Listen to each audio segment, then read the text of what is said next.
السلام عليكم ورحمة الله وبركاته. الحمد لله الذي هدانا لهذا وما كنا لنهتدي لولا أن هدانا الله، والصلاة والسلام على سيدنا محمد وعلى آله وأصحابه الفائزين برضا الله.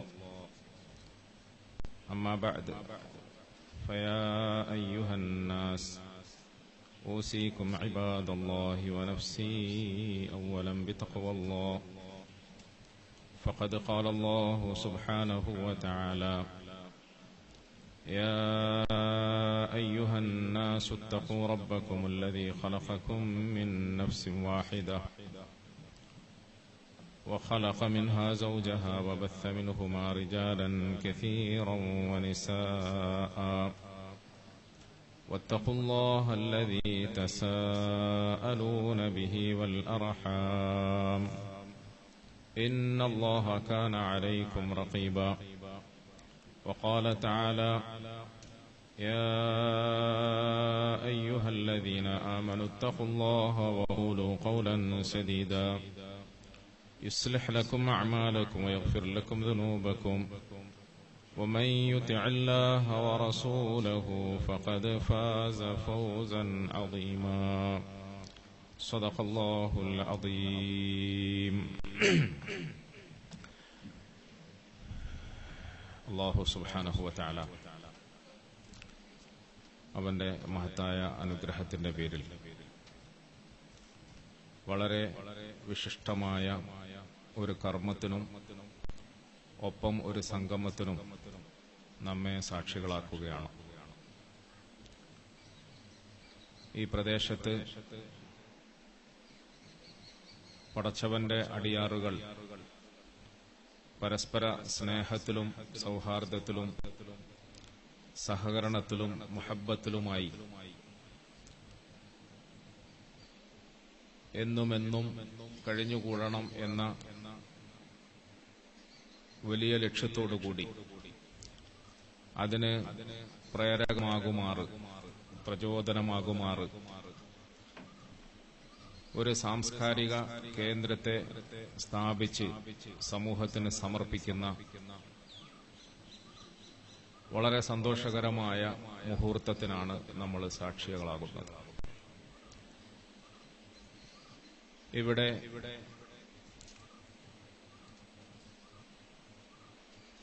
ഒരു വലിയ പ്രസംഗത്തിന്റെ പ്രസക്തിക്ക് അപ്പുറത്ത് ഈ സന്തോഷത്തിൽ സംബന്ധിക്കാൻ കഴിഞ്ഞു എന്ന സംതൃപ്തിയാണ് നിങ്ങൾക്ക് മുമ്പാകെ എനിക്ക് പ്രകടിപ്പിക്കാനുള്ളത്. സാധാരണ പ്രസംഗങ്ങൾക്ക് വേണ്ടി ക്ഷണിക്കുമ്പോൾ ആരോഗ്യ പ്രശ്നത്തിന്റെ പേരിൽ ഒഴിഞ്ഞു നിൽക്കുന്ന ഈ വിനീതൻ പതിവ് പോലെ ഈ പരിപാടിയിലേക്കും എന്നെ ക്ഷണിച്ചപ്പോൾ സമ്മതം നൽകിയില്ല, വരാമെന്ന് ഏറ്റിട്ടുമില്ല. കഴിഞ്ഞുകൂടുന്ന സാഹചര്യത്തിൽ ഇങ്ങനെ ഒരു സന്തോഷ മുഹൂർത്തത്തെ കൺകുളിർക്കെ കണ്ട് സന്തോഷിക്കുക എന്ന ലക്ഷ്യത്തോടുകൂടി മാത്രമാണ് ഈ വിനീതൻ ഈ സദസ്സിലേക്ക് വന്നിട്ടുള്ളത്. ആമുഖമായി ഞാനിത് ബോധിപ്പിക്കുന്നതിന് മറ്റൊരു ഉദ്ദേശവും കൂടിയുണ്ട്. എന്നെ സ്നേഹിക്കുകയും ഞാൻ ആദരിക്കുകയും എനിക്കേറെ ബന്ധവും കടപ്പാടുമൊക്കെയുള്ള എന്റെ സ്വന്തം നാടിന്റെ പരിസരവാസികളുമൊക്കെയായ പലരും പ്രസംഗങ്ങൾക്ക് വേണ്ടി പലപ്പോഴും എന്നെ ക്ഷണിച്ചിട്ട് അതിൽ നിന്നൊക്കെ വിട്ടുനിന്ന ഞാൻ ഈ പരിപാടിയിൽ മുഖ്യപ്രഭാഷകനായി പ്രത്യക്ഷപ്പെടുമ്പോൾ സ്വാഭാവികമായും ഞാൻ ആദരിക്കുന്ന ബഹുമാനിക്കുന്ന മനസ്സുകൾക്കൊക്കെ എന്നോട് വെറുപ്പ് തോന്നാനിടയുള്ളതുകൊണ്ട് അതിൽ നിന്ന് രക്ഷ തേടാൻ വേണ്ടി കൂടിയാണ് ഞാനിത് നിങ്ങളുടെ മുമ്പാകെ ബോധിപ്പിക്കുന്നത്. ഏതായിരുന്നാലും ബഹുമാന്യരായ സഹോദരങ്ങളെ, ഇവിടെ ഒരു മസ്ജിദിന്റെ ഉദ്ഘാടനമാണ് നടക്കുന്നത്. മസ്ജിദ് എന്ന പേര് സൂചിപ്പിക്കുന്നത് പോലെ സുജൂദ് ചെയ്യപ്പെടുന്ന സ്ഥലം, സാഷ്ടാംഗം നമിക്കപ്പെടുന്ന സ്ഥലം. സാങ്കേതികമായി ആരാധനകൾ നിർവഹിക്കുന്നതിനു വേണ്ടി പടുത്തുയർത്തപ്പെട്ട ഭവനത്തെയാണ് നമ്മൾ മസ്ജിദ് എന്ന് വിളിക്കുന്നത്.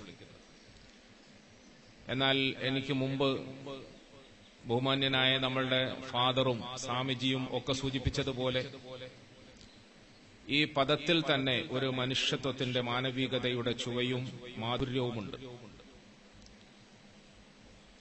നൊമ്പരത്തിന്റെയും വേദനയുടെയും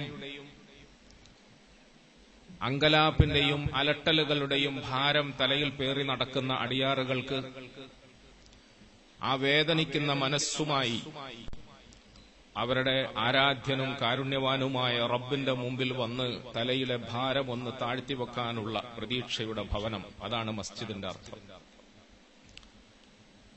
സാഷ്ടാംഗം നമിക്കുക എന്ന് പറഞ്ഞാൽ ആരാധനയുടെ ചില്ലറ ചുവരുകളുടെയും അല്ലെങ്കിൽ അതിന്റെ അക്ഷര മാലകളുടെയും ഉള്ളിൽ ഒതുങ്ങി നിൽക്കുന്ന ചടങ്ങുകൾക്കല്ല, മറിച്ച് മനുഷ്യന്റെ മനസ്സ് അത് സമാധാനപൂർണമാകുവാനും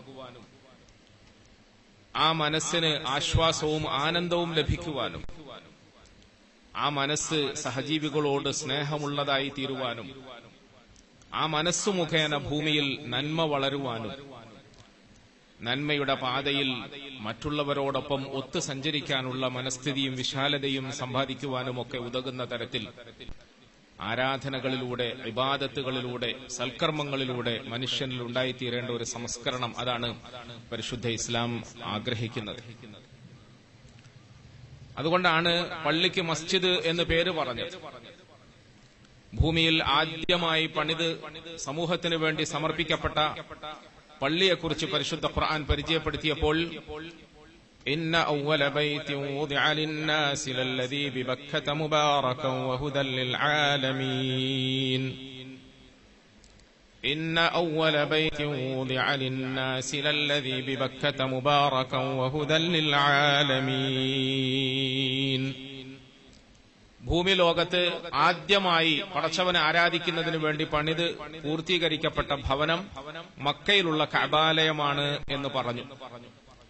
ഈ കഅബാലയത്തിന്റെ നിർമ്മാണത്തെ വിശദീകരിച്ചുകൊണ്ട് വിശുദ്ധ ഖുർആനിന്റെ മറ്റൊരു ഭാഗത്ത് പടച്ചവൻ നമുക്ക് പറഞ്ഞു തരുന്ന വചനം പരിശോധിക്കുമ്പോൾ وَإِذْ يَرْفَعُ إِبْرَاهِيمُ الْقَوَاعِدَ مِنَ الْبَيْتِ وَإِسْمَاعِيلُ وَإِذْ يَرْفَعُ إِبْرَاهِيمُ الْقَوَاعِدَ مِنَ الْبَيْتِ وَإِسْمَاعِيلُ رَبَّنَا تَقَبَّلْ مِنَّا إِنَّكَ أَنْتَ السَّمِيعُ الْعَلِيمُ رَبَّنَا وَاجْعَلْنَا مُسْلِمَيْنِ لَكَ وَمِنْ ذُرِّيَّتِنَا أُمَّةً مُسْلِمَةً لَكَ وَأَرِنَا مَنَاسِكَنَا وَتُبْ عَلَيْنَا إِنَّكَ أَنْتَ التَّوَّابُ الرَّحِيمُ وَإِذْ يَرْفَعُ إِبْرَاهِيمُ الْقَوَاعِدَ مِنَ الْبَيْتِ وَإِسْمَاعِيلُ ഇബ്രാഹിം അലൈഹിസ്സലാമയും അദ്ദേഹത്തിന്റെ പുത്രൻ ഇസ്മായിൽ അലൈഹിസ്സലാമയും ഒത്തുചേർന്നുകൊണ്ട് പടച്ചവനു വേണ്ടി പണിതുയർത്തിയ ഒരു ഭവന നിർമ്മാണം പൂർത്തീകരിക്കപ്പെട്ട വേളയിൽ രണ്ടുപേരും അള്ളാഹുവിങ്കിലേക്ക് കൈവർത്തിപ്പിടിച്ചുകൊണ്ട് നടത്തിയ ദുആ, പ്രാർത്ഥന, അതിനെ വിശദീകരിക്കുകയാണ്. ആ പ്രാർത്ഥനയിൽ നമ്മൾ ശ്രദ്ധിച്ചു നോക്കൂ പ്രിയപ്പെട്ടവരെ, എന്താ പറയുന്നത്? റബ്ബനാ തഖബ്ബൽ മിന്നാ ഇന്നക അൻതസ് സമീഉൽ അലീം ربنا تقبل منا إنك أنت السميع العليم. രക്ഷിതാവേ, നീ ഞങ്ങളിൽ നിന്നും ഇത് സ്വീകരിക്കണമേ, നീ ഞങ്ങളിൽ നിന്നും ഇത് സ്വീകരിക്കണമേ. പലപ്പോഴും പരിശുദ്ധ ഖുർആനിന്റെ വരികൾക്കിടയിലൂടെ വായിക്കാൻ ശ്രമിക്കുമ്പോൾ നമുക്ക് ഇപ്രകാരം അതിന് അർത്ഥം നൽകാൻ കഴിയുന്നതാണ്. മനുഷ്യ ജീവിതത്തിന്റെ വ്യത്യസ്തമായ മേഖലകൾ, മനുഷ്യ ജീവിതത്തിന്റെ വ്യത്യസ്തമായ തലങ്ങൾ, സുഖവും ദുഃഖവും സമ്മിശ്രിതമായ ജീവിതത്തിന്റെ അങ്കലാപ്പുകളുടെയും അലട്ടലുകളുടെയും പാതയിലൂടെ നടന്നു വരുമ്പോൾ അവൻ സഹിക്കുകയും താണ്ടിക്കടക്കുകയും ചെയ്യുന്ന പ്രാരാബ്ധങ്ങൾ, വേദനകൾ, വിഷമങ്ങൾ. ജബലുൽ കഅബ എന്ന പേരിൽ ഒരുപാട് ഉയരത്തിൽ നിന്നും പാറ പൊട്ടിച്ചെടുത്ത് സ്വന്തം തോളിൽ അതിനെ പേറി മകനോടൊപ്പം ജീവിതത്തെ, അതിന്റെ ഭാരത്തെ ഒരു പരിധിവരെയും എവിടെയെങ്കിലും ഒന്ന് ഇറക്കി വെക്കുന്നതിനു വേണ്ടി ഭാണ്ഡക്കെട്ടുമായി നടന്നു നീങ്ങുന്ന മനുഷ്യ കുഞ്ഞുങ്ങളെ പോലെ അലഞ്ഞുതിരിയുന്ന ഒരു പിതാവിന്റെയും പുത്രന്റെയും അവസ്ഥ. കല്ലും മണ്ണും കട്ടയും മറ്റുമൊക്കെ ഇങ്ങനെ ഒരു ഭവനം പണിതുയർത്താൻ നമ്മളെ സംബന്ധിച്ചിടത്തോളം എത്ര അധ്വാനമുണ്ട്, എത്ര പരിശ്രമമുണ്ട്, എത്ര ആളുകളുടെ അധ്വാനങ്ങൾ, എത്ര ആളുകളുടെ സമ്പത്ത്, എത്ര ആളുകളുടെ ബുദ്ധി, ഇതൊക്കെ ചെലവഴിക്കപ്പെട്ടിട്ടുണ്ട്. ഇതുപോലെ ഒരു മനുഷ്യന്റെ ജീവിതത്തിന്റെ ആഗ്രഹങ്ങൾ, അഭിലാഷങ്ങൾ, സ്വപ്നങ്ങൾ, താല്പര്യങ്ങൾ, അത്യാവശ്യങ്ങൾ, വേദനകൾ, നൊമ്പരങ്ങൾ, പ്രയാസങ്ങൾ, പ്രശ്നങ്ങൾ ഇത് ഛിന്ന ഭിന്നമായ നിലയിൽ ചിതറിക്കടക്കും.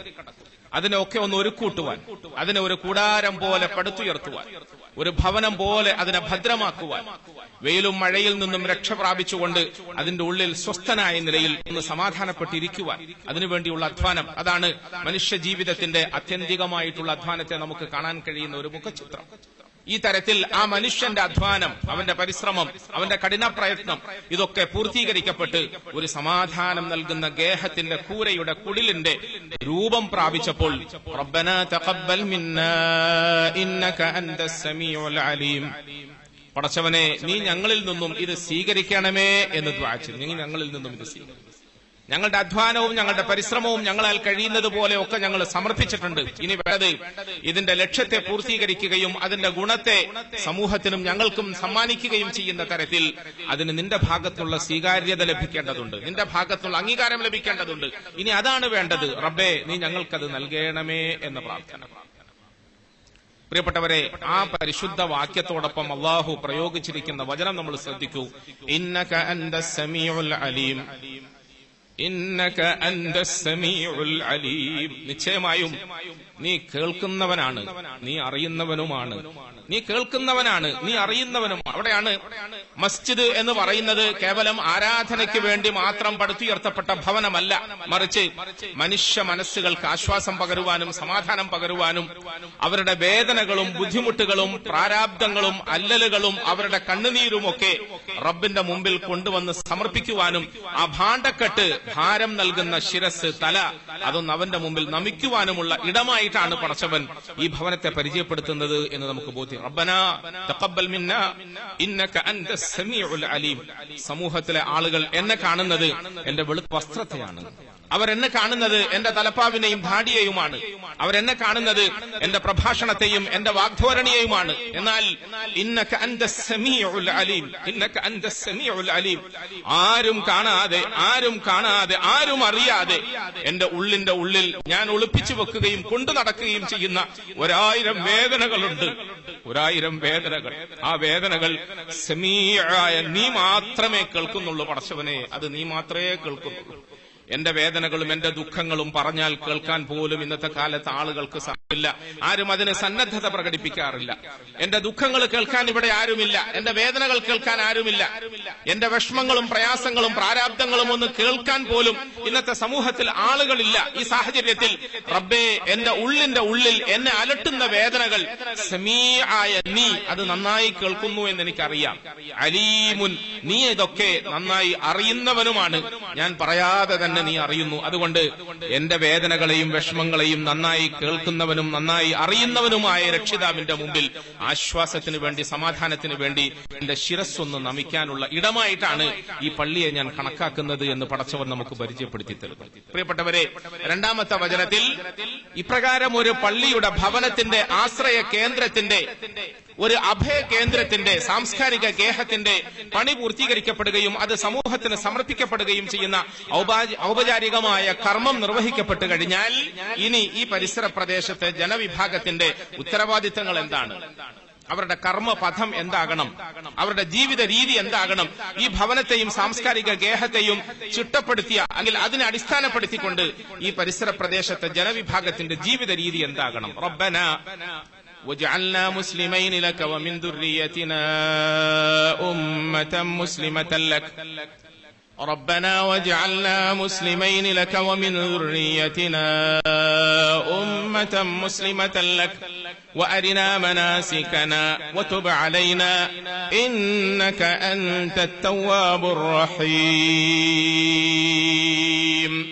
ഇനി ഞങ്ങളെ സംബന്ധിച്ചിടത്തോളം നിന്നെ അനുസരിക്കുകയും നിന്റെ അനുസരണയിൽ പരിപൂർണമായി ഒതുങ്ങി നിൽക്കുകയും ചെയ്യുന്ന 2 നല്ല അടിമകളാക്കി ഞങ്ങളെ മാറ്റണം. ഈ പള്ളിയോട് ബന്ധമുള്ളവർ, ഇതിനെ പരിപാലിക്കുന്നവർ, ഇതിനെ ഒരു സാംസ്കാരിക ഗേഹമായി, ആരാധനാലയമായി അംഗീകരിക്കുന്ന ആളുകൾ, ഇതുമായി ബന്ധപ്പെട്ട് ഇനി അങ്ങോട്ട് അവരുടെ ജീവിതത്തിൽ ഉണ്ടായിത്തീരേണ്ട പരിവർത്തനം അവർ പടച്ചവന് അനുസരണ ചെയ്യുന്നവരായിരിക്കണം, അഥവാ മുസ്ലിമീങ്ങളായിരിക്കണം. മുസ്ലിമീങ്ങളായിരിക്കണം. അരിനാ മനാസിക്കന, മുസ്ലിമീങ്ങൾ എന്ന നിലയിൽ ഞങ്ങളുടെ കർമ്മപഥം എന്താണ്, ഞങ്ങളുടെ കർമ്മ പദ്ധതി എന്താണ്, ഞങ്ങളുടെ ജീവിതത്തിൽ എന്തൊക്കെയാണ് പ്രധാനമായും ലക്ഷ്യം വെക്കേണ്ടത്, കാഴ്ചവെക്കേണ്ടത്, പടച്ചവനെ നീ ഞങ്ങൾക്കത് പഠിപ്പിച്ചു തരണമേ. പ്രിയപ്പെട്ടവരെ, ഒന്നാമതായി നമ്മൾ മുസ്ലിമീങ്ങളാകണം. മുസ്ലിമീങ്ങളാകുമ്പോൾ ഇസ്ലാം എന്താണെന്നും ആ ഇസ്ലാമിന്റെ വാഹകരായ അതിന്റെ അനുയായികളായ ആളുകളോട് അതെന്താണ് പ്രബോധനം ചെയ്യുന്നത്, ആവശ്യപ്പെടുന്നത് എന്ന് നമ്മൾ മനസ്സിലാക്കുകയും സമൂഹത്തിന് മാതൃകകളായി, സമൂഹത്തിന് ഉപകാരികളായി, നല്ല മുസ്ലിമീങ്ങളായി ജീവിക്കാൻ നമുക്ക് ഈ ഭവനവും ഇതുമായി ബന്ധപ്പെട്ട പ്രവർത്തനങ്ങളും പ്രേരകമാകണം, പ്രചോദനമാകണം. അതിന് നമ്മളെ പക്വപ്പെടുത്തണം. അപ്പോഴാണ് പള്ളി പടച്ചവന്റെ അടുക്കൽ സ്വീകരിക്കപ്പെടുക എന്ന് പരിശുദ്ധ ഖുർആനിന്റെ ഈ വചനങ്ങൾ നമുക്ക് ബോധ്യപ്പെടുത്തി. ഞാൻ പലപ്പോഴും ആലോചിക്കാറുണ്ട് പ്രിയപ്പെട്ടവരെ, പള്ളിയിലേക്ക്, അള്ളാഹുവിന്റെ ഭവനത്തിലേക്ക് ഹയ്യ അലൽ സ്വലാഹ് എന്ന പേരിൽ വിളിക്കപ്പെടുമ്പോൾ, ഹയ്യ അലൽ ഫലാഹ് എന്ന പേരിൽ വിളിക്കപ്പെടുമ്പോൾ കൂട്ടം കൂട്ടമായി ഈ പരിസര പ്രദേശത്തെ മുസ്ലിമീങ്ങളെന്ന് അവകാശപ്പെടുന്ന ആളുകൾ നടന്നു വരുന്നതിലൂടെ അവർക്ക് സാധ്യമാകുന്ന രണ്ട് പദ്ധതികൾ അല്ലെങ്കിൽ രണ്ട് കാര്യങ്ങളുണ്ട്.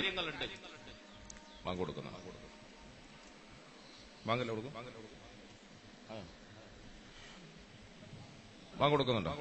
അല്ല, കൊടുക്കണം.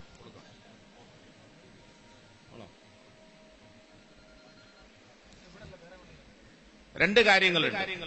ഒന്ന്, പടച്ചവന്റെ ഭവനത്തിലേക്ക് വിളിക്കപ്പെടുന്നത് ഓരോ വ്യക്തികളുടെയും സ്വന്തമായ വ്യക്തിപരമായ സംസ്കരണത്തെ ലക്ഷ്യപ്പെടുത്തിക്കൊണ്ടാണ്. അഥവാ നന്മയിൽ അവരെ പക്വപ്പെടുത്തിയെടുക്കുക, നന്മയിൽ അവരെ ഊട്ടി വളർത്തുക എന്ന ലക്ഷ്യത്തോടു കൂടിയാണ് പള്ളിയിലേക്കുള്ള വരവ്, പള്ളിയിലേക്കുള്ള ചുവട്ടടി. മുഹമ്മദ് മുസ്തഫ സല്ലല്ലാഹു അലൈഹി വസല്ലമ തങ്ങളുടെ വിശുദ്ധ വാക്യത്തെ മുന്നിൽ വെച്ചുകൊണ്ട് ആലോചിക്കുമ്പോൾ, ഒരാള് ബാങ്ക് കേട്ടു, വീട്ടിൽ നിന്നും വുളൂ ചെയ്തു, എന്നിട്ട് നമസ്കരിക്കുക എന്ന ലക്ഷ്യത്തോടുകൂടി പള്ളിയിലേക്ക് നടന്നു വരുമ്പോൾ അവന്റെ ഓരോ ചുവട്ടടികൾ കാരണമായി അവന്റെ പാപങ്ങൾ പൊറുക്കപ്പെടുന്നു, അവന്റെ ദറജാത്തുകൾ ഉയർത്തപ്പെടുന്നു, അവന് നന്മകൾ രേഖപ്പെടുത്തപ്പെടുന്നു എന്ന് നമ്മൾ വേദവാക്യങ്ങളിൽ അല്ലെങ്കിൽ ഹദീസ് വചനങ്ങളിൽ വായിക്കാറുണ്ട്. പ്രിയപ്പെട്ടവരെ, എന്താണ് ഇതിന്റെ അർത്ഥം, എന്താണ് ഇതിന്റെ ആശയം?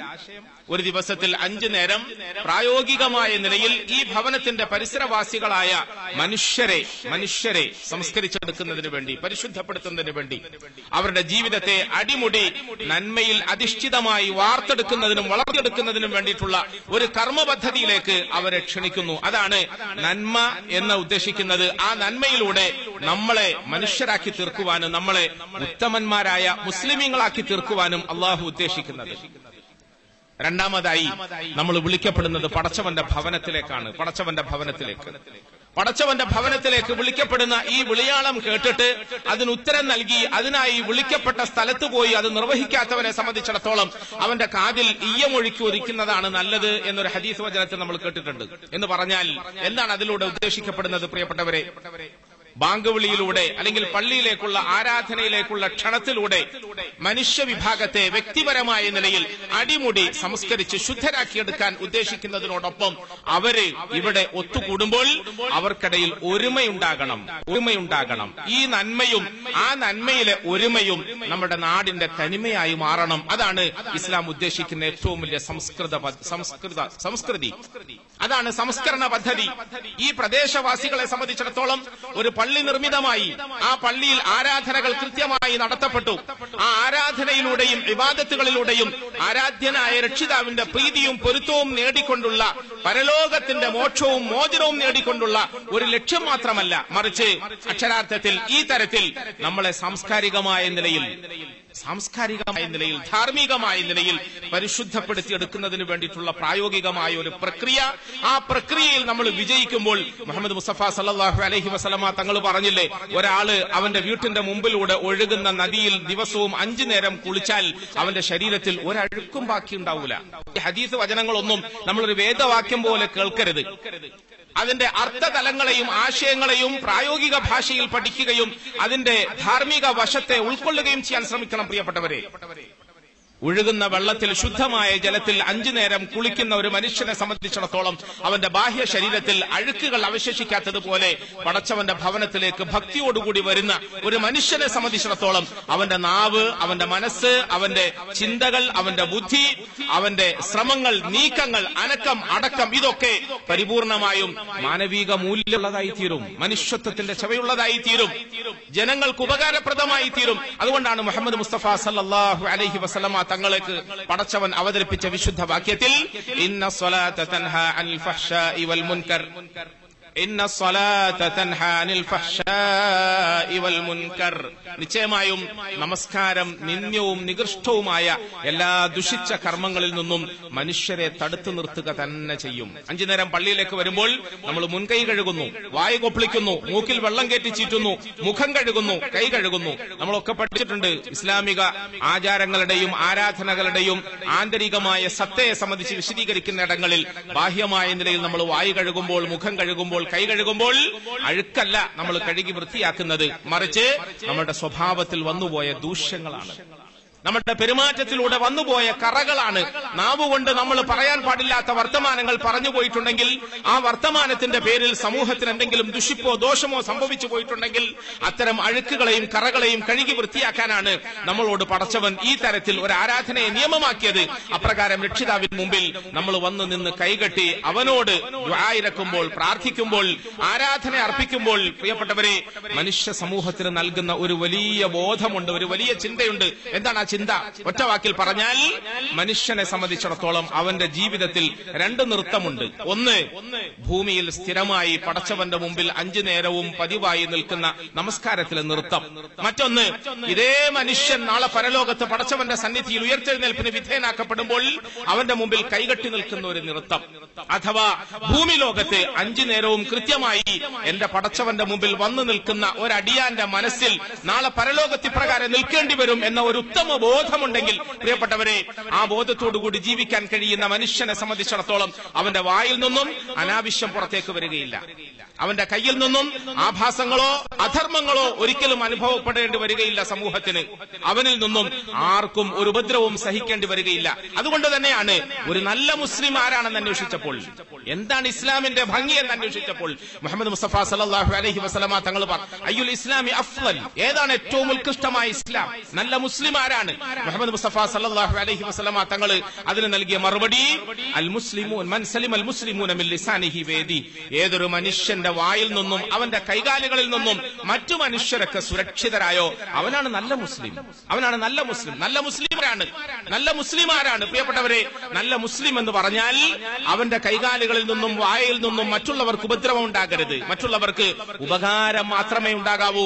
ആ തരത്തിൽ ജീവിക്കുന്നവനാണ് ഏറ്റവും നല്ല മുസ്ലിം. മുഹമ്മദ് മുസ്തഫ സല്ലല്ലാഹു അലൈഹി വസല്ലം സമൂഹത്തിന് പഠിപ്പിച്ചിട്ടുള്ള ഇത്തരം നന്മകളെ കുറിച്ചിട്ട് ആലോചിക്കുമ്പോൾ, പരിശുദ്ധ ഖുർആൻ നമുക്ക് പഠിപ്പിച്ചിട്ടുള്ള നന്മകളെ കുറിച്ചിട്ട് ആലോചിക്കുമ്പോൾ ഏറ്റവും വലിയ പുണ്യമായി നമ്മളെ പഠിപ്പിച്ചത് മനുഷ്യത്വമാണ്, മാനവികതയാണ്, മനുഷ്യർക്കിടയിലെ സൗഹാർദ്ദമാണ്, സ്നേഹമാണ്, മനുഷ്യത്വത്തോടുകൂടി പെരുമാറുന്നതിന് വേണ്ടിയിട്ടുള്ള പ്രേരണയാണ്. പരിശുദ്ധ ഖുർആനിൽ സൂറത്തുൽ ബഖറയിൽ വളരെ വ്യക്തമായി അല്ലാഹു പറയുന്ന ഒരു വചനം നമുക്കൊക്കെ സുപരിചിതമാണ്. ലൈസൽ ബിർറ അൻ തുവല്ലു വജൂഹകും ഖിബലൽ മശ്രിഖി വൽ മഗ്രിബ്, ليس البر أن تولوا وجوهكم قبل المشرق والمغرب ولكن البر من آمن بالله واليوم الآخر أقام الصلاة وآتى الزكاة والموفون بإذنهم.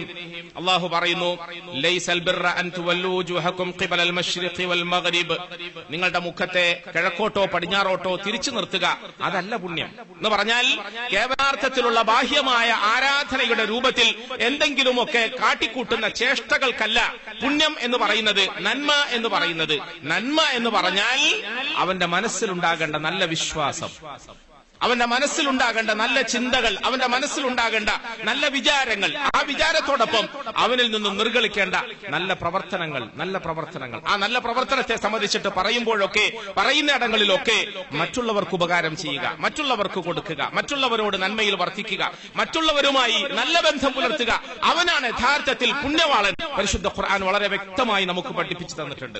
വഇദ്ദത്ത് ലിൽ മുത്തഖീൻ അല്ലദീന യുൻഫിഖൂന ഫിസ്സറാഇ والضراء والكاظمين الغيظ والعافين عن الناس.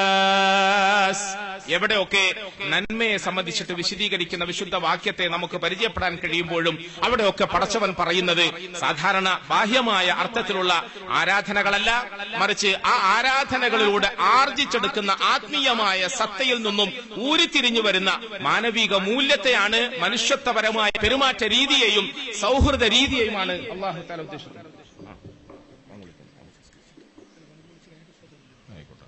ബാങ്ക് വിളിക്കുന്നു.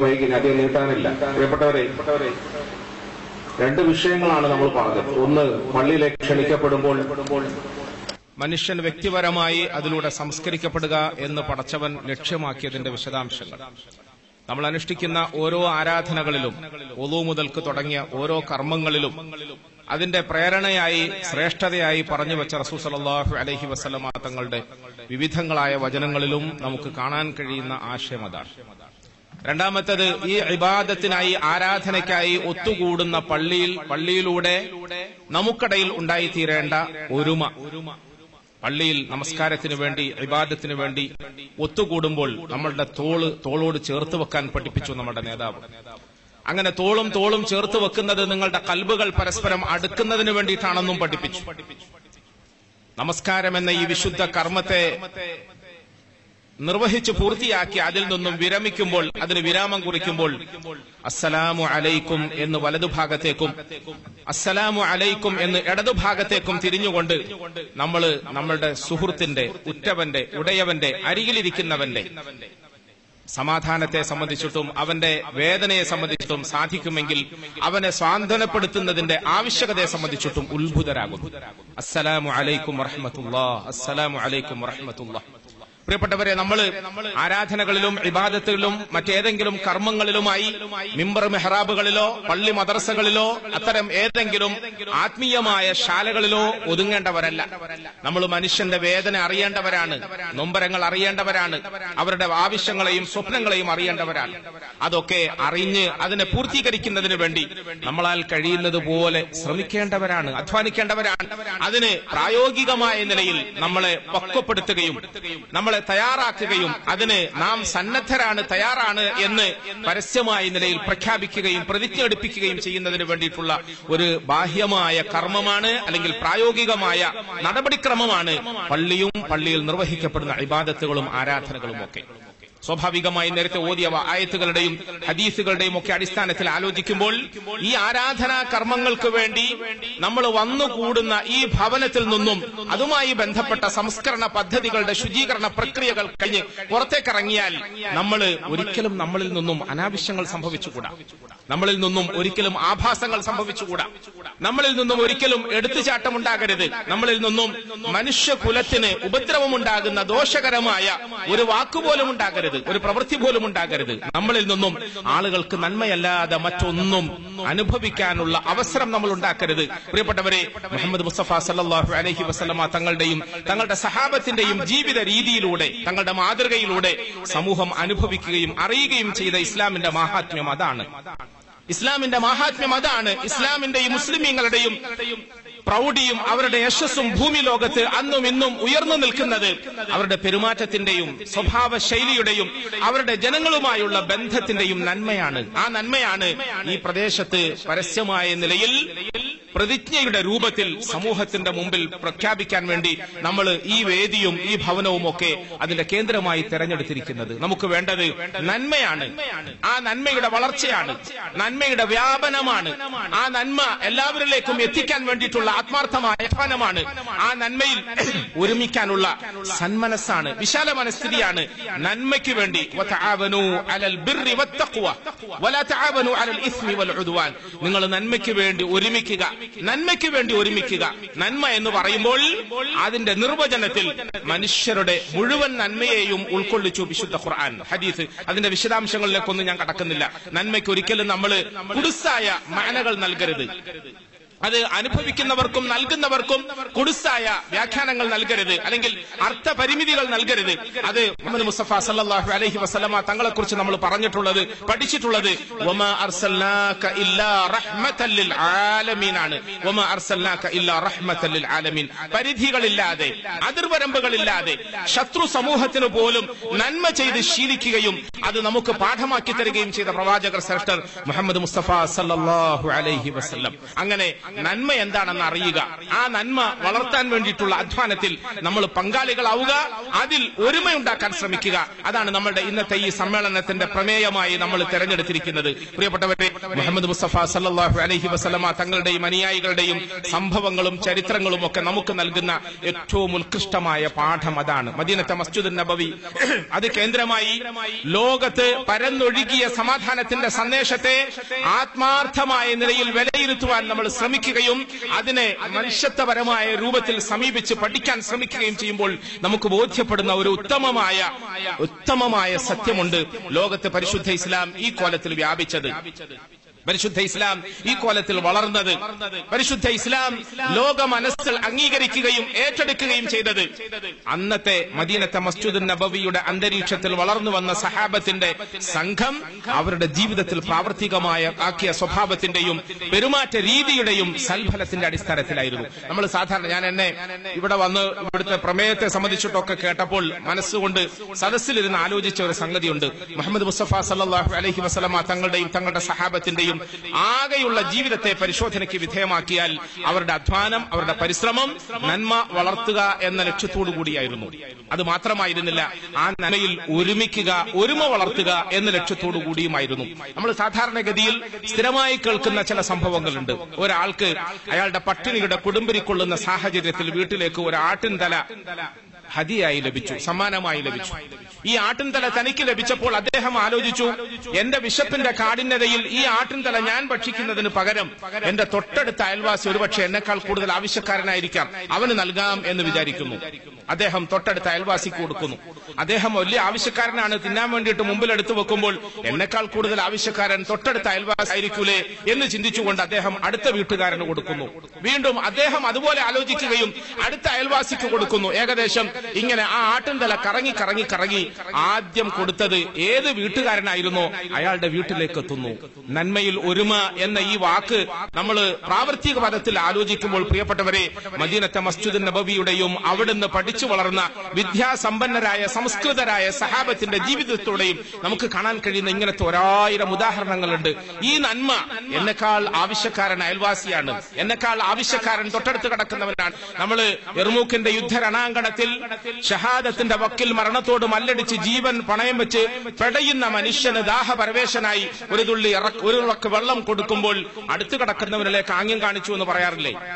അല്ലേ? നമ്മൾ വിചാരിക്കും ഇന്ന് യുദ്ധം പോലെയുള്ള സാഹചര്യങ്ങളും സംവിധാനങ്ങളും ഒന്നും ഇല്ലെങ്കിലും പ്രിയപ്പെട്ടവരെ, നമ്മൾ ആലോചിക്കും, നമ്മളുടെ അനുഭവത്തിന്റെ അടിസ്ഥാനത്തിൽ എവിടെങ്കിലും ആക്സിഡന്റ് സംഭവിച്ചു, ആ ആക്സിഡന്റിൽ ഇപ്രകാരം ഒരു അനുഭവം ഉണ്ടായി. ഒരു മുസ്ലിം പഴയകാലത്തെ സഹാബത്തിന്റെ സ്വഭാവത്തെ മുൻനിർത്തിക്കൊണ്ട് എനിക്ക് ജലം ലഭിച്ചില്ലെങ്കിലും എന്റെ തൊട്ടടുത്ത് പടഞ്ഞു മരിക്കാൻ പോകുന്ന മനുഷ്യന് വെള്ളം കുടിപ്പിക്കട്ടെ എന്ന് ചിന്തിക്കാൻ കഴിഞ്ഞാൽ അതാണ് വാസ്തവത്തിൽ മുഹമ്മദ് മുസ്തഫ സല്ലല്ലാഹു അലൈഹി വസല്ലം നമുക്ക് സമ്മാനിച്ച മനസ്സ്. ഞാൻ ദാഹപരവേശനായി, ഞാൻ വിശന്നു വലഞ്ഞവനായി, ഞാൻ ജീവിത പ്രയാസങ്ങളും പ്രാരാബ്ദങ്ങളും ഉള്ളവനായി നട്ടം തിരിയുമ്പോഴും കഷ്ടപ്പെടുമ്പോഴും എന്റെ തൊട്ടടുത്ത അയൽവാസിയെ സംബന്ധിച്ച് ആലോചിക്കുവാനും അവന് നൽകുവാനുമുള്ള മനസ്സ് എനിക്കുണ്ടാകുമ്പോൾ തൊട്ടടുത്ത ആളുകളുടെ മനസ്സും അതുപോലെ വിശാലമാകണം. അവൻ സ്വാർത്ഥനാകരുത്, അവൻ കുടുസായ മനസ്സിന്റെ ഉടമയാകരുത്. അതുകൊണ്ടാണ് നന്മയിൽ ഒരുമ എന്ന് നമ്മൾ പ്രസംഗിക്കുന്നത് അല്ലെങ്കിൽ പ്രഖ്യാപിക്കുന്നത്. മനുഷ്യർ ഇങ്ങനെ വിശാലമായ നിലയിൽ അവരുടെ മനസ്സിനെ പടച്ചവന് വേണ്ടി നന്മയിൽ അധിഷ്ഠിതമായി പടുത്തുയർത്തുകയും വളർത്തുകയും അങ്ങനെ സ്വന്തം നന്മ വർദ്ധിക്കുക, പുണ്യം വർദ്ധിപ്പിക്കുക, ഒപ്പം ജനങ്ങൾക്കിടയിൽ മനുഷ്യർക്കിടയിൽ പരസ്പര സ്നേഹത്തെയും മുഹബ്ബത്തിനെയും ഉൽഫത്തിനെയും വളർത്തിയെടുക്കാൻ വേണ്ടി ശ്രമിക്കുക. പ്രിയപ്പെട്ടവരെ, പലപ്പോഴും നമ്മൾ സഹാബത്തിന്റെ സംഭവങ്ങൾ അല്ലെങ്കിൽ താബിഈങ്ങളുടെ സംഭവങ്ങൾ, മുൻകാലത്തുണ്ടായിരുന്ന മഹാരഥന്മാരുടെ സംഭവങ്ങൾ പറയുകയും ആവേശം കൊള്ളുകയും ചെയ്യും. എന്നാൽ സംഭവങ്ങൾ പറഞ്ഞ് അല്ലെങ്കിൽ ചരിത്രങ്ങൾ പറഞ്ഞ് അത്ഭുതങ്ങൾ സൃഷ്ടിക്കാനോ അതിലൂടെ ആവേശം കൊള്ളാനോ മാത്രമല്ല, നമ്മുടെ ജീവിതത്തിലൂടെ നമുക്ക് പരമാവധി ഇത്തരത്തിലുള്ള നന്മയുടെ പുതിയ ചരിതങ്ങൾ രചിക്കാൻ സാധിക്കണം. അതിനാണ് ഇത്തരം സദസ്സുകൾ ഉപകാരപ്പെടേണ്ടത്. എന്റെ ഓർമ്മയിൽ വരുന്ന ഒരു അനുഭവം ഞാൻ പറയട്ടെ. കഴിഞ്ഞ കുറച്ച് നാളുകൾക്ക് മുമ്പ് മദ്രാസിൽ വലിയൊരു പ്രളയമുണ്ടായി.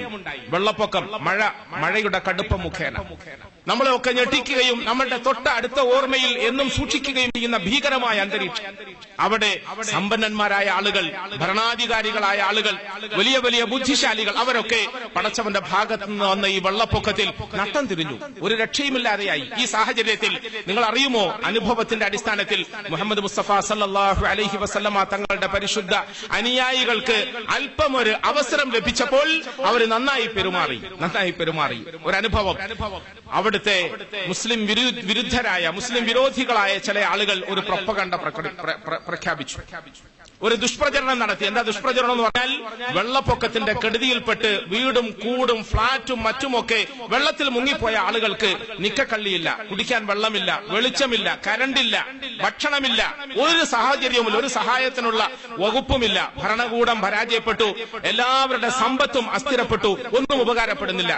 ഈ സാഹചര്യത്തിൽ മുസ്ലിമീങ്ങളോടുള്ള വിരോധത്തെ പ്രകടിപ്പിക്കുന്നതിനുള്ള ഒരവസരമായി മുതലെടുത്തുകൊണ്ട് ചില ആളുകൾ ഇങ്ങനെ ഒരു പരസ്യം കൊടുത്തു. മുസ്ലിമീങ്ങളുടെ ഹജ്ജ് ഹൗസിൽ 3000 പേർക്ക് ഭക്ഷണം തയ്യാറാക്കിയിട്ടുണ്ട്, ഭക്ഷണം ആവശ്യമുള്ളവരൊക്കെ അങ്ങോട്ട് വരിക, അവിടെ ഭക്ഷണം കുശാലാണ് എന്ന് പ്രഖ്യാപനം. പ്രിയപ്പെട്ടവരെ, ആ പ്രദേശത്തുള്ള ഉലമാക്കൾ ഈ വിവരം അറിഞ്ഞു. അവരൊറ്റക്കെട്ടായി ഉണർന്നെഴുന്നേറ്റു. അവർ പറഞ്ഞു, മുസ്ലിമീങ്ങളായ നമ്മളെ പരിഹസിക്കുന്നതിന് വേണ്ടിയും നമ്മളെ ആക്ഷേപിക്കുന്നതിന് വേണ്ടിയുമാണ് ആളുകൾ ഇത് പ്രഖ്യാപിച്ചതെങ്കിലും നമ്മുടെ ഉത്തരവാദിത്തമാണ് അങ്ങനെ അഭയം പ്രാപിച്ചുകൊണ്ട്, പ്രതീക്ഷ വെച്ചുകൊണ്ട്, ഹജ്ജ് ഹൗസിൽ ഭക്ഷണമുണ്ടെന്ന് വിചാരിച്ചുകൊണ്ട് വരുന്ന ഈ 3000-ലധികം ആളുകളെയും തീറ്റിപ്പോറ്റേണ്ടത് നമ്മളുടെ ബാധ്യതയാണ്. മുസ്ലിമീങ്ങളുടെ നേതൃത്വം ഉണർന്നു, പണ്ഡിതന്മാരുണർന്നു, അവർ കഠിന പ്രയത്നം നടത്തി, അവർ ജീവൻ പണയം വെച്ചു. മൂക്കിനെയും നേരത്തെ പറഞ്ഞ ആട്ടിൻതലയുടെ സഹാബികളുടെ അനുഭവത്തെയും ഒക്കെ അനുസ്മരിപ്പിച്ചുകൊണ്ട് മുസ്ലിമീങ്ങൾ ഈ ആധുനിക കാലഘട്ടത്തിൽ ഉണർന്നെഴുന്നേറ്റു. 3000 ദിവസങ്ങളോളം ഹജ്ജ് ഹൗസിൽ നിങ്ങൾക്കൊക്കെ അറിയാവുന്ന പരസ്യമായ സംഗതിയാണ്, മനുഷ്യർക്ക് ഭക്ഷണം കൊടുത്തു, ജാതിയില്ലാതെ മതമില്ലാതെ. അവിടുത്തെ പ്രമുഖമായ പള്ളികൾ, ആ പള്ളികൾ ഒരു ഭാഗം ഒരു ഭാഗം സ്ത്രീകൾക്ക് വേണ്ടിയും ഒരു ഭാഗം സാധാരണക്കാരായ ആളുകൾക്ക് വേണ്ടിയും, സ്ത്രീകൾക്ക് വേണ്ടി ഒരു ഭാഗം, പുരുഷന്മാർക്ക് വേണ്ടി ഒരു ഭാഗം. അതിൽ മുസ്ലിമീങ്ങളൊന്നും അമുസ്ലിമീങ്ങളൊന്നും വിഭജനമില്ല. മുഴുവൻ ആളുകൾക്കും പള്ളിയിൽ ഭക്ഷണം. നമ്മൾ സാധാരണഗതിയിൽ പള്ളിയെ ശുദ്ധമായി സൂക്ഷിക്കാറുണ്ട്, അതിൽ അഴുക്ക് വീഴാതെ ശ്രദ്ധിക്കാറുണ്ട്. പക്ഷേ ഈ അടിയന്തര ഘട്ടത്തിൽ പടച്ചവന്റെ ഭവനം, നേരത്തെ സൂചിപ്പിച്ച പടച്ചവന്റെ ഭവനം, ഇത് അനുഗ്രഹത്തിന്റെ ഗേഹമാണ്, അഭയത്തിനുള്ള ആലയമാണ്.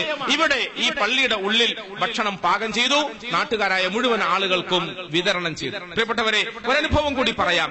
ഒരു ചെറുപ്പക്കാരി പെണ്ണ്, അവൾ ഗർഭിണിയാണ്. ആ ഗർഭിണിയായ പെണ്ണിനെ സംബന്ധിച്ചിടത്തോളം അവൾക്ക് പ്രസവ വേദന കൂടി. അവൾ താമസിക്കുന്ന വീട്ടിൽ നിന്നും വാഹനം ലഭിക്കുകയില്ല. വെള്ളം കൊടുമ്പിരിക്കൊണ്ട് നിൽക്കുന്ന സാഹചര്യത്തിൽ എങ്ങനെ ആശുപത്രിയിലേക്ക് പോകും? അവളുമായി അടുത്ത ആളുകൾ പോലും കൈയൊഴിഞ്ഞു. കാരണം അവളെയും തൂക്കി ഞങ്ങൾ വെള്ളത്തിൽ പോയാൽ ഞങ്ങൾ മുങ്ങിപ്പോകും, എന്ത് ചെയ്യും? ഈ വാർത്ത ഒരു സാധാരണക്കാരായ ദീനി പ്രവർത്തകന്റെ കാതിൽ കേട്ടു. അയാള് ജീവൻ പണയം വെച്ചു. അദ്ദേഹം സ്വന്തമായി തുനിഞ്ഞിറങ്ങി ആ പെൺകുട്ടിയെ തന്റെ സ്വന്തം തോളിലിട്ടു ആശുപത്രിയിൽ എത്തിച്ചു. ആശുപത്രിയിൽ എത്തിക്കുമ്പോഴേക്കും അവള് പ്രസവിച്ചു. ഹിന്ദുവായ ഒരു സഹോദരി പ്രസവിച്ചു. അവളുടെ പ്രസവ വേദനയിലും ഈ സാഹചര്യത്തിലും സഹായിക്കാൻ മറ്റൊരാൾ തയ്യാറായില്ല. ഈ മുസ്ലിം ചെറുപ്പക്കാരൻ തയ്യാറായി. ആ പെൺകുട്ടി ഒരു പരസ്യമായ പ്രഖ്യാപനം നടത്തി. എന്ത് പ്രഖ്യാപനമാണെന്നറിയുമോ? ആ പെൺകുട്ടി പറഞ്ഞു, ഈ കുട്ടിക്ക് ഞാൻ ഈ ചെറുപ്പക്കാരന്റെ പേരിടും, ഈ ചെറുപ്പക്കാരന്റെ പേരിടും. പടച്ചവന്റെ നിശ്ചയപ്രകാരം പിറന്നത് ഒരു പെണ്ണായിരുന്നു.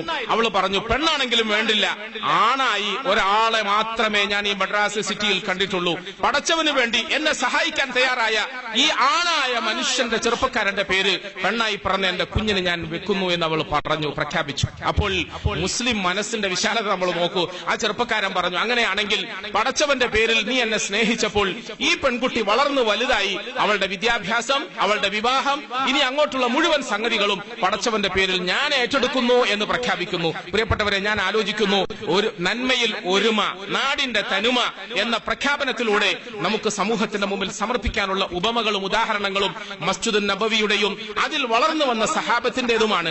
അത് 1400 വർഷങ്ങൾക്ക് മുമ്പ് മാത്രമല്ല, 1400 വർഷങ്ങൾക്ക് മുമ്പ് മാത്രമല്ല, ഈ ആധുനിക കാലഘട്ടത്തിലും. നേരത്തെ നമ്മുടെ സാലിഹ് മൗലവിയും മറ്റുമൊക്കെ പ്രസംഗിച്ചതുപോലെ, വിശദീകരിച്ചതുപോലെ, അക്രമകാരികളുടെയും അധർമ്മകാരികളുടെയും കയ്യൂക്കൊള്ളവൻ കാര്യക്കാരൻ എന്ന ആ ഒരു ഇസത്തിലൂടെ ഭരണം നടത്തപ്പെടുകയും ചെയ്യുന്ന ഈ കാലഘട്ടത്തിൽ, മനുഷ്യത്വത്തിന് തീരെ വില നൽകാത്ത ഈ കാലഘട്ടത്തിൽ, മനുഷ്യ ജീവന് വില നൽകാത്ത ഈ കാലഘട്ടത്തിലും മനസ്സിൽ അത്തരം ചിന്തകൾ ഉണ്ട് എന്ന് തെളിയിക്കുവാൻ, ഉണ്ടാക്കാൻ കഴിയും ഇത്തരം പ്രവർത്തനങ്ങളിലൂടെ എന്ന് തെളിയിക്കുവാൻ ഈ പരിശുദ്ധ ഇസ്ലാമിന്റെയും ഇസ്ലാമികമായ പ്രവർത്തനങ്ങളുടെയും കർമ്മ പദ്ധതികളുടെയും അടിസ്ഥാനപരമായ ലക്ഷ്യം അത് തന്നെയാണ് എന്ന് പ്രാവർത്തിക പദത്തിൽ സമൂഹത്തിന്റെ മുമ്പിൽ സമർപ്പിക്കുവാൻ, പ്രദർശിപ്പിക്കുവാൻ പ്രിയപ്പെട്ടവരെ ഈ പ്രദേശവാസികളായ മുസ്ലിമീങ്ങൾ സന്നദ്ധരാകണം, തയ്യാറാകണം.